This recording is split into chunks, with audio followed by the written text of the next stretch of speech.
Hey guys, I'm Ashley, and I'm here with my wonderful friends Chelsea and Adam Saints. And as many of you know, they are in the process of adopting a sweet baby girl who will be here very soon. So tonight we're going to hear a little bit about their story, and we're going to start with what led you to adoption. So in 2010, Chelsea and I got married, and a couple years later, in 2012, Micah was born. But that's a story in and of itself, because Micah had, several complications towards the end of pregnancy, several complications at birth, and we were left with a lot of questions as to what would happen with Micah. And thank God that Micah's okay and that situation with Micah is over. But it really left us asking questions later on about whether it would be possible for us to have another child, or should we just be thankful for Micah being here since he's safe and healthy? So we were just happy with that at the time. And then a couple years later, we really started looking into, another child. Kind of started researching adoption even before we went to the doctor, just doing a little light research on the internet. But eventually did decide to go to the doctor just to see if it's possible for us to have another child of our own. And upon going to the doctor and seeing specialists, we did learn it's possible, but there was a chance we could face the same tough road as what we went down with Micah. And at the end of the day, when we looked at the possibilities of going down that road again versus adoption, and we weighed the two out, we really thought it best for us to give a child a chance that needed us as much as we needed her or him. So I know that this process has been huge for both of you. And what are some concerns or fears that you've faced throughout this process? There's tons of fears when it comes to adoption, of course, but I think my number one fear was attachment. Is this baby gonna love me? Is it gonna know me as mom? And is it gonna know Adam as dad and Micah as, big brother? Also, failed match. Anytime a birth mom can change her mind and say, she wants to parent this baby.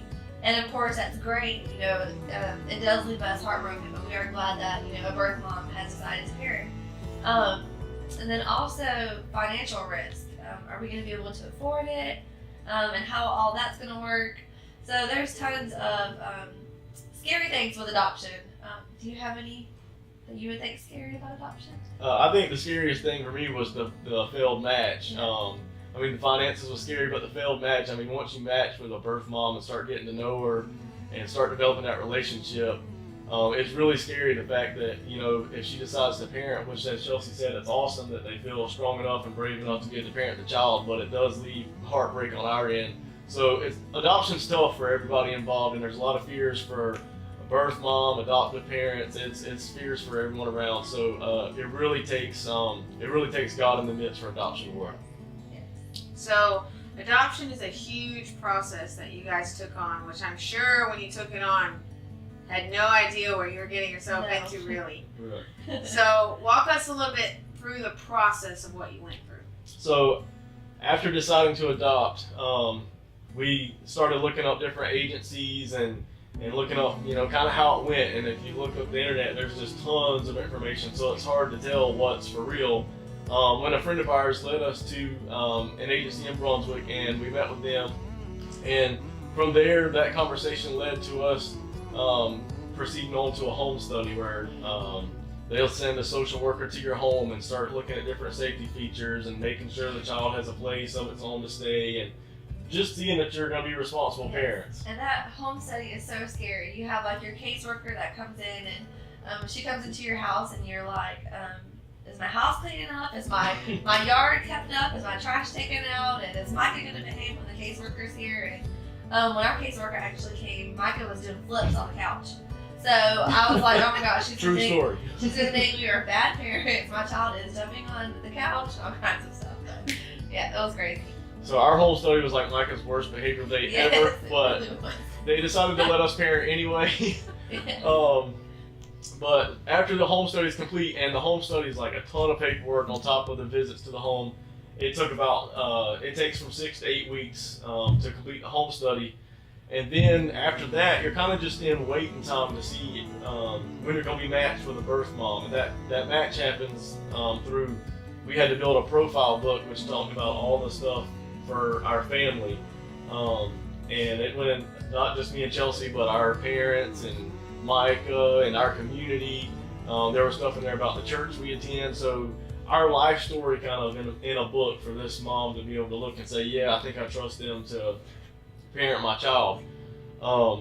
So we make that book. Well, then in the meantime, the agencies are getting leads on different birth mothers that feel that they're in a situation where they think their best decision is to place the child for adoption, that it gives the best decision is for an adoptive family. So they make these leads, and then they get presented with different profiles. So like a birth mom might have our profile and 2 or 3 others presented to her at the same time, and then she chooses which family she feels is best for her child. So it really is cool that the birth mom gets choice in it, that it's not a mandatory thing. She gets to choose which family will parent.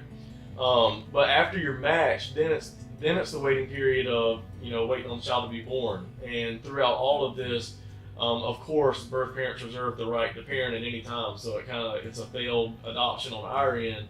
But it's great that they feel strong enough and courageous enough to be able to parent. So a lot of waiting. a lot of waiting. So if I could describe the process in one word, it's waiting.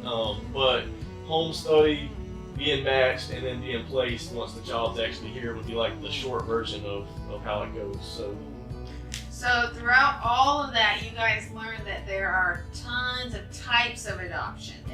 What led you to choose open adoption? I think open adoption kind of chose us. Yeah. There's open adoption and closed adoption, and when we first went into an interview with our caseworker, I knew I wanted to do closed adoption, and I was like, there's no way, my heart, I can't handle an open adoption. So closed adoption is kind of like, you don't have anything to do with the birth mom. The birth mom has, can't come see the baby, can't send pictures, you know nothing about the birth mom. And open adoption is, you can know a little bit about the birth mom, you can know a lot about the birth mom. Sometimes you can send pictures to the birth mom, and sometimes there's like visits. And after leaving our caseworker, me and Adam both knew after talking that we wanted to do open adoption. I couldn't imagine being pregnant and having to, give my baby up for adoption, not knowing who my baby was going to or if they were good parents. So I want to know about them. And also with open adoption, about the mom. So like her heritage, if the mom had any diseases, the eye color of the parents, and the baby will know all this about her mom, like her birth mom. So if I was adopted, I would want to know all this information about my mom. So that's another reason why I chose open adoption. So I know that adoption has been very tough. The process is hard. And like you said, there's a lot of waiting involved. So much waiting and tears shed and work. What has been the thing that has encouraged you guys and strengthened you to persevere throughout this process? So, of course, it's prayer time, it's Bible time, it's worship time, and just at the keyboard. But then there's also the notes from friends and family, the Facebook messages, just the encouraging words from people at work and people you see out in town. But the encouragement we receive from the church, not just financially, but the cards that we've received, the messages on Facebook have meant the world to us. So it's been very encouraging, especially during a time when, like you say, you're always waiting on something. You're either waiting to be matched, and then you get matched, and you're waiting to be placed. So it's always waiting and always needing some type of encouragement to get you through that time. So it's been awesome to see our church family come together and support us the way that they have. So all throughout this campaign and this process that we've been going through, we've seen the slogan, "It takes a village." So what does that mean to you, it takes a village? So to me, it takes a village. First of all, I have a village, and in my village is God first. Second is my husband, who is there for the ride and through the good times and bad times, and then friends like you, Ashley, and especially also our church community, and everyone else that are around us. I couldn't imagine going through this journey, with anybody else besides my village that we have. I think I love our village so much. So, do you like our village? I love them. Yes, we love our village. So we thank you guys so much for just being there for us and helping us and supporting us throughout this whole entire journey. Well, this family has been so brave throughout this entire process, and sweet baby Adeline, who will be here very soon, we know she'll be brave too, and we can't wait to meet her. So thank you guys for sharing your story with us tonight.